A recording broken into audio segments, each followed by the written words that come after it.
Hello everybody, welcome to another one of our 2-minute talks, and today what we're going to talk about is 2 common misconceptions that people often have when they begin thinking about the process of becoming a franchise owner. So if you're ready, let's go ahead and jump into it.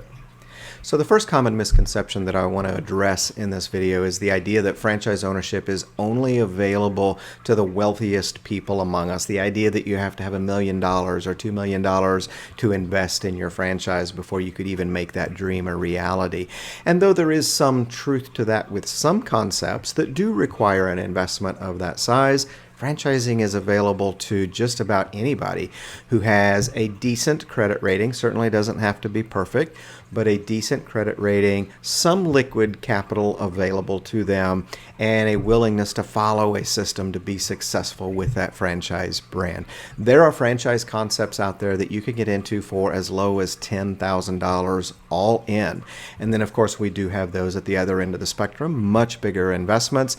The middle ground tends to be somewhere between $50,000 to $100,000 of liquid capital and a willingness to go all in, somewhere between $200,000 and $400,000. There are a lot of financing options available out there, so even those numbers, I don't want those to frighten you.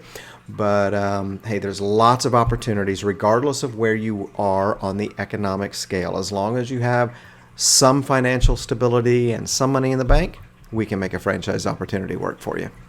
All right, the second common misconception that people often have when they begin thinking about franchise ownership is that it just comes down to making a purchase. That as long as you have the money or the ability to finance the investment, you can just approach a franchisor and offer to buy one of their franchises.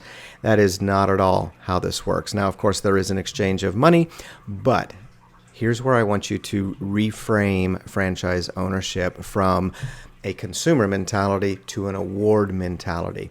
When you are entering a franchise system, you're not simply making a purchase, you're actually being awarded a franchise. See, you got to understand that franchise systems receive numerous candidate inquiries every single day. Some of them are inundated with people reaching out wanting to be a franchise owner. The majority of those people are actually going to be rejected for one reason or another, and only a very few are selected to move forward in the process and be awarded a franchise at the end of that process. So it's not a purchase, it's an award.